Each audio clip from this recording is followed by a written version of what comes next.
Neste momento, Deus, através desta emissora, leva até você mais um programa de fé, com mensagens, hinos e orações a seu favor.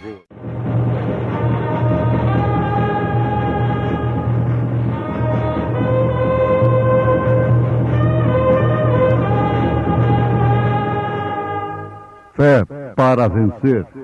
Somente crer, somente crer, tudo é possível, somente crer, somente crer, somente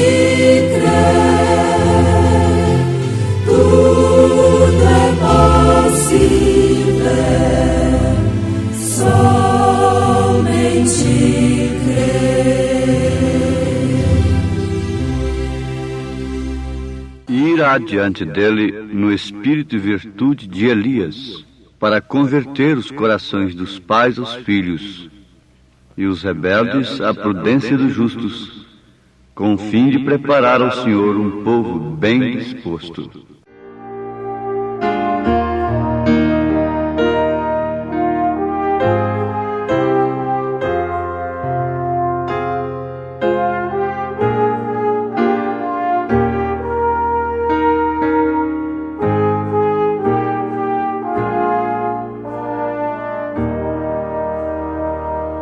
Pode haver pranto em nossa jornada, momentos tristes, horas de amarga dor, mas junto ao rio, no celeste lar de amor, gozaremos sempre glória eterna. Glória, glória sem igual. Glória, glória eterna. Quando além do rio vemos nosso lar. Glória, glória sem igual, glória, glória eterna. Nunca mais tristeza e pranto, sempre glória eterna. Podemos ver um sonho se desfazer e um bom amigo aqui nos abandonar, mas os remidos no eterno lar de amor, glória eterna sempre juntos vão cantar. Glória, glória sem igual, glória, glória eterna.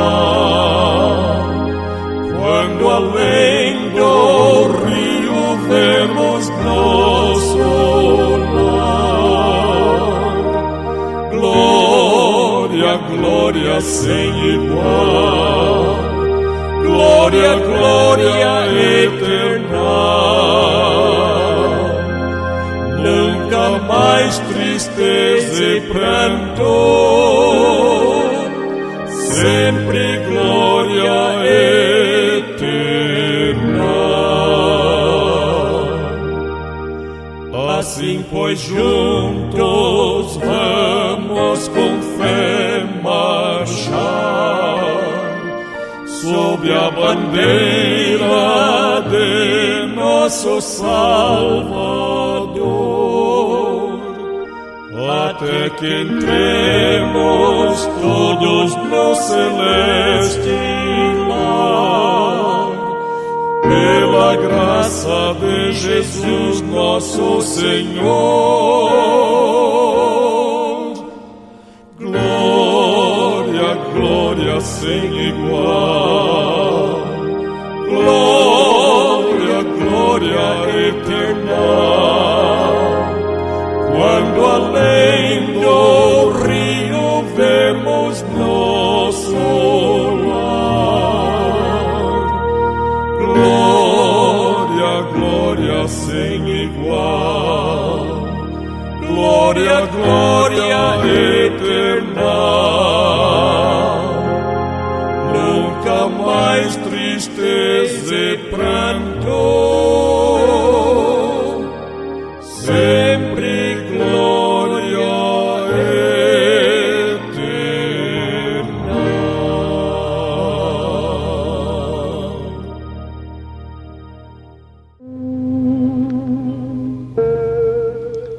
Em São Lucas, capítulo 1, nós encontramos o anúncio do nascimento de João.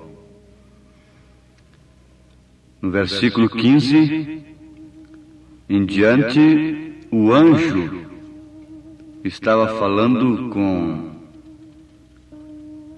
o sacerdote Zacarias, dá a característica de João, o que estava sendo anunciado, que viria no espírito de Elias, porque será grande diante do Senhor, e não beberá vinho nem bebida forte, e será cheio do Espírito Santo, já desde o ventre de sua mãe, e converterá muitos dos filhos de Israel ao Senhor seu Deus. Irá diante dele no espírito e virtude de Elias, para converter os corações dos pais aos filhos, e os rebeldes à prudência dos justos, com o fim de preparar ao Senhor um povo bem disposto. Ouvintes, notemos aqui que era o anjo do Senhor anunciando o nascimento de João. Lendo o Evangelho segundo São Lucas, nós vamos encontrar neste mesmo capítulo 1 que o nome de João não estava nas Escrituras de então, no Velho Testamento, e nem tampouco na linhagem da família do sacerdote. E foi o que eles mais estranharam quando Zacarias disse que o menino deveria se chamar João. O menino se chamava João, mas o seu ministério era o de Elias. O homem se chamava João, mas o ministério era o de Elias. Em Malaquias, capítulo 4, versículos 5 e 6, nós encontramos a promessa de Elias. Eis que vos envio o profeta Elias, antes que venha o grande e terrível dia do Senhor. E converterá o coração dos pais aos filhos, e o coração dos filhos a seus pais, para que eu não venha e fira a terra com maldição. Isso aqui se trata em parte de João Batista, convertendo o coração dos pais aos filhos. Mas o coração dos filhos a seus pais se trata do mesmo ministério, do mesmo Elias, a virtude de Elias, mas em outro mensageiro, que deveria vir antes do grande e terrível dia do Senhor. Isso não foi com João. Em São Mateus capítulo 17, a partir do verso 10, nós encontramos: e os seus discípulos o interrogaram, dizendo: por que dizem então os escribas que é mistério que Elias venha primeiro? E Jesus respondendo disse-lhes: em verdade Elias virá primeiro e restaurará todas as coisas. Aqui Jesus estava falando no futuro. virá. Ele não estava se referindo a um passado, mas estava se referindo a um futuro. Isso está distinto nas Escrituras, e a linguagem de Jesus não pode ser entendida por todos, a menos que tenha a revelação do Espírito Santo. A Escritura não está presa numa análise gramatical, mas o seu significado depende, acima de tudo, da revelação do Espírito Santo. Elias virá primeiro, poderia se referir a João, mas a característica não. Restaurará todas as coisas. Isso não era para João. João não fez isso. Sabemos que a lei era perfeita e não tinha nada que ser restaurada. Ela apenas tinha que ser cumprida, o que Jesus fez. Jesus não veio restaurar a lei, nem tampouco João veio fazê-lo. João não veio restaurar a lei. Ele veio como anjo da aliança de Malaquias 3, versículo 1. Como uma ponte, um anjo de aliança entre a lei e a graça. A lei duraria até ali, os profetas. Mas eu digo, a lei acabou? Uma vez que ela é imutável? Não. A lei do Senhor é perpétua, é imutável. Jesus a cumpriu e por isso ela deixou de existir? Não. Se ele a cumpriu, inclusive levando a maldição da lei no Calvário, foi justamente para que agora ele estivesse em nós e escrevesse nas tábuas do nosso coração a lei do Senhor. Então, a lei não tinha nada que ser restaurada. Portanto, não era o ministério de João Batista restaurar a lei, restaurar todas as coisas. Você pode dizer, bom, a graça também não tem que ser restaurada. Perfeitamente. Durante os 7 períodos da igreja de Nosso Senhor Jesus Cristo, o gafanhoto comeu a árvore, deixou somente o tronco. Isso brotou, e o broto seria a restauração, o início da restauração. Brotou com Lutero e cresceu com Wesley, veio através dos dons espirituais, e agora nós temos uma restauração total da igreja na palavra do Senhor. Aqueles que estavam cumprindo a lei não tinha nada que fazer, porque era simplesmente obedecer os ritos e mais nada. Mas a graça é operar através da vida do homem. A graça operando é a misericórdia de Deus operando por intermédio da igreja. O Elias que viria restaurar todas as coisas seria para nós agora neste século. Jesus disse, mas digo-vos que Elias já veio e não o conheceram, mas fizeram-lhe tudo o que quiseram. Assim farão eles também padecer o Filho do Homem, o profeta de Deus. O próprio Cristo revelando aquele ministério tremendo do Filho do Homem na terra. E o profeta Elias nesta era revelaria novamente o ministério do Filho do Homem. E eles crucificariam novamente a Cristo, crucificando a palavra. Mas aqui está uma coisa que deve nos advertir, ouvintes, porquanto ela é muito importante. É sobre o objetivo especial do ministério de Elias, converter os corações. Converter os corações. Não há uma missão mais árdua, mais difícil do que esta. É uma missão tremenda e que ninguém poderá cumpri-la, desempenhá-la sem que o Espírito de Deus esteja nele para este determinado fim. Converter o coração do homem perdido, pecador, naufragado no vício e no pecado, não é tão difícil quanto converter o coração de um religioso, de uma pessoa que julga ter tudo, que julga ter Cristo e ser cumpridor da palavra. Foi muito mais fácil converter o coração de uma Maria Madalena do que o coração de uma mulher, de um sacerdote daquele incrédulo. Foi muito mais fácil converter o coração de um ladrão crucificado do que converter o coração de Caifás, o que não aconteceu, de um sumo sacerdote, de um Anás, dos escribas e dos fariseus. Foi muito mais fácil converter os corações de meretrizes, de ladrões e de salteadores.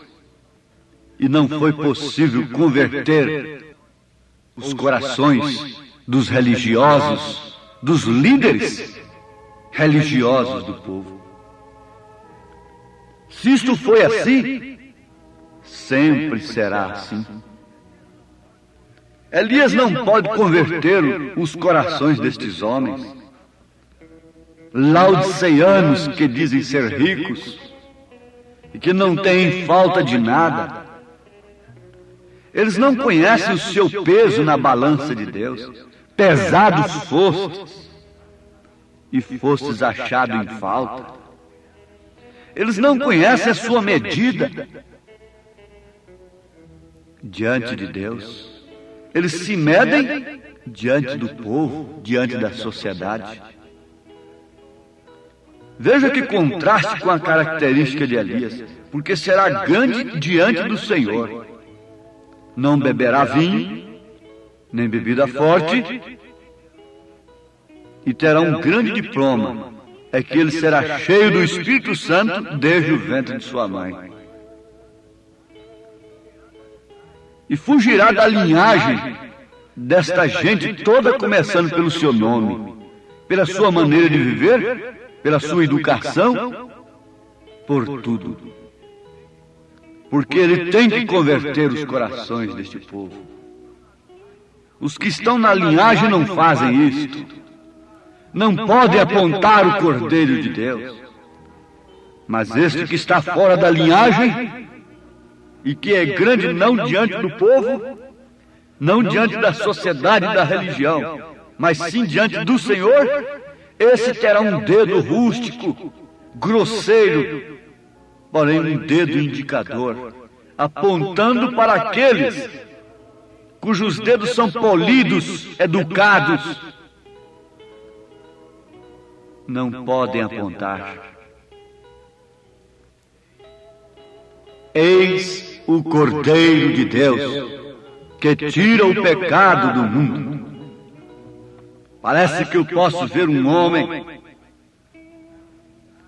de cara fechada, um homem não de risadinhas, que não dava tapinhos nas costas e nem tirava ciscos dos ombros de quem quer que seja. Quando alguns grandes desceram o seu batismo, ele disse: o machado está posto na raiz das árvores. O que vocês vêm fazer no meu batismo? Raça de víboras! Vá produzir frutos de arrependimento. Um homem que não precisava de galanteios, que não precisava de aprender gestos especiais para uma plataforma, e que não aprendeu uma linguagem toda assoviando, sob um dialeto moderno, mas um homem que tinha gesto de homem, que tinha uma posição de homem e que tinha uma voz de homem, e que tinha um dedo de homem, e que por cima de tudo tinha um caráter de homem, porque tinha o Espírito de Deus, e ele era, portanto, o verdadeiro filho do homem. Um profeta é filho do homem. Eis o Cordeiro de Deus que tira o pecado do mundo. Talvez a notícia correu por ali. Tem um louco lá embaixo afogando as pessoas em seu batismo. Vamos lá vê-lo. Vamos ver o que está acontecendo. Essa foi a chamada de João. Esta foi a atração de João. E um dia, quando o convidaram num banquete, naturalmente avisaram para ele: você lava essa pele que você usa e põe aí algum desodorante e fica meio perfumado, parecendo uma dama, porque você vai entrar na presença do rei Herodes com Herodias. Naturalmente ele olhou por baixo assim, com aqueles olhos brancos, e disse: eu irei, sim, pode deixar, eu estarei lá. E quando deram a palavra para o João levantou e, ao invés de dizer para Herodes: tudo vai bem, senhor Herodes, senhor apóstolo de Deus, o senhor vai nos dar uma ajuda, não é? Para construirmos um enorme templo para o Senhor. João não tinha essa missão, meus irmãos. João era Elias. E Elias não porta essa característica. Levantou o dedão novamente e disse: não te é lícito possuir a mulher de teu irmão. Lá estava a mulher casada ilicitamente com o poder nacional, a igreja. E a igreja tomou ódio do profeta. Esse homem vai para a cadeia e eu vou pedir a sua cabeça uma hora dessa. E ela ficou aguardando a oportunidade. Deixa falar. Mas venha cá, meus ouvintes. O que estaríamos precisando nós nesta era? Quando Herodias tem se assentado junto com Herodes e sua filha está dançando aí ao seu redor para lhe agradar? O que precisávamos nesta era? De alguém que viesse abençoando o povo aqui e prometendo curas e maravilhas e fazer de um entulho um jardim? Botar grama sobre lixos? Não, o que estamos precisando nesta era, Deus sabia o que nós necessitávamos nesta era. Por isso ele disse que Elias viria restaurar o caráter cristão, chocar com a Jezabel, com Acabe e com seus falsos profetas, chocar com Herodias e Herodes, com a igreja e o poder mundano.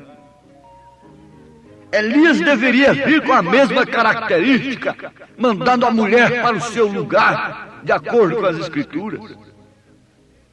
Veja a sentença que pesou sobre a serpente, em Gênesis capítulo 3. Veja a sentença que pesou sobre a mulher. A sentença de Deus é esta, que o homem teria domínio sobre ela. Veja a sentença que pesou sobre o homem. Onde estamos nós? Isso não deve ser restaurado?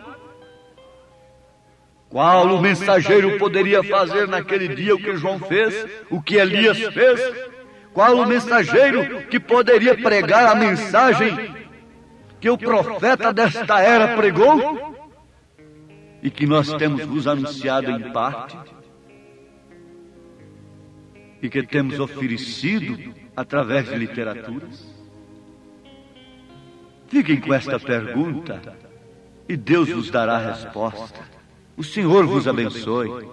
Em nome do Senhor Jesus Cristo. Amém.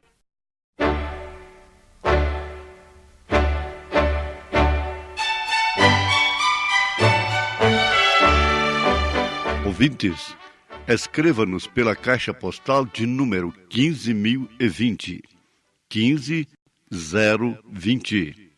CEP 74-501-970, Goiânia, Goiás. O nosso endereço na internet é www.apalavraoriginal.org.br. Volte a nos ouvir amanhã novamente neste mesmo horário, nesta emissora, se o Senhor nos permitir, com fé no Filho de Deus, a fé que vence o mundo.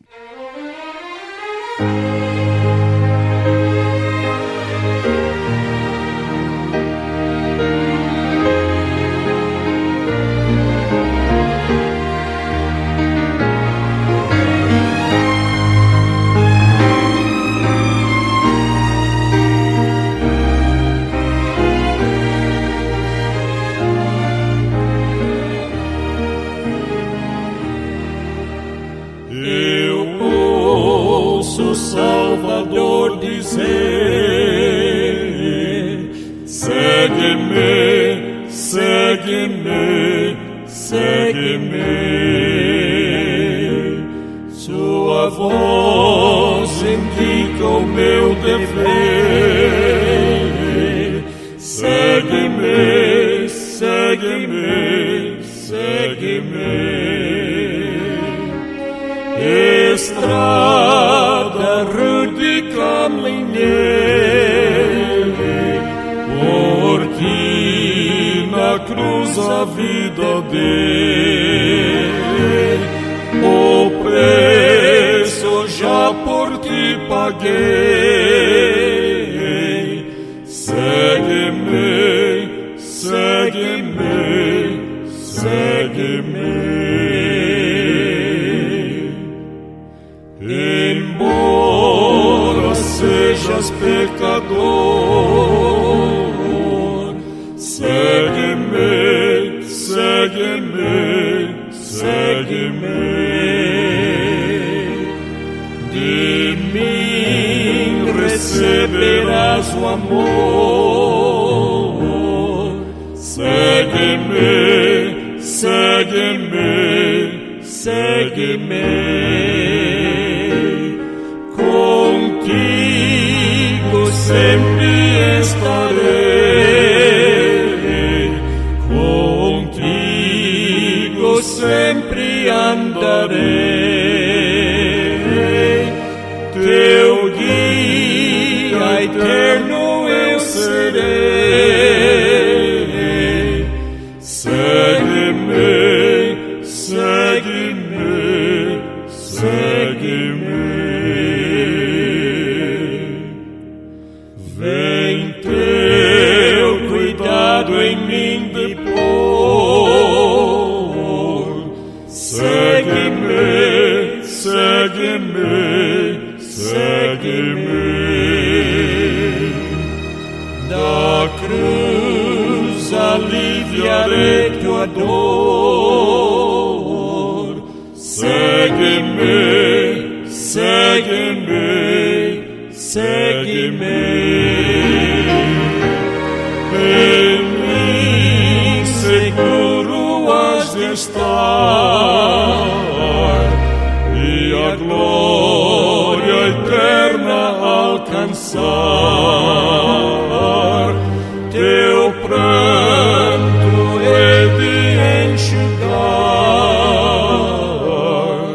Segue-me, segue-me, segue-me.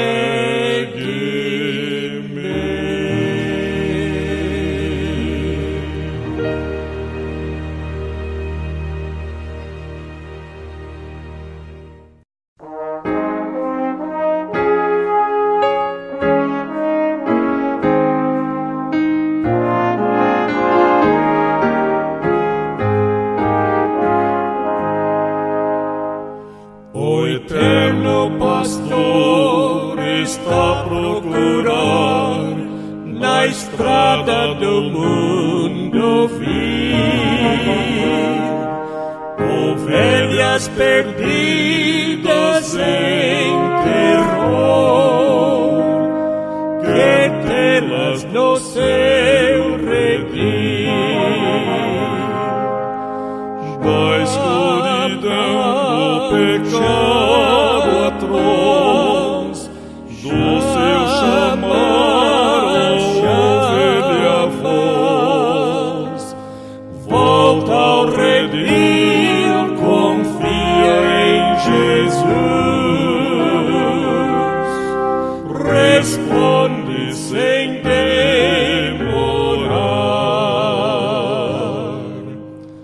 O eterno pastor conhece o palir da ovelha que se desviou. Com terno amor buscando está a ovelha que tanto amou. Da escuridão do pecado atrás, do seu chamar ouve-lhe a voz. Volta ao redil, confia em Jesus, responde sem demorar.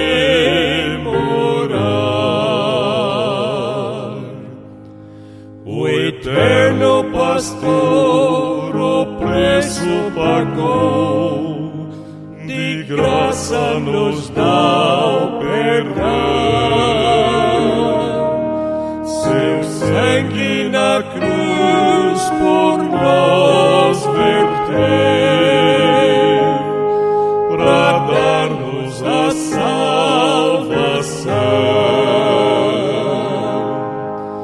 Da escuridão do pecado atroz, do seu chamar ao ouvir a voz, volta ao redil, confia em Jesus,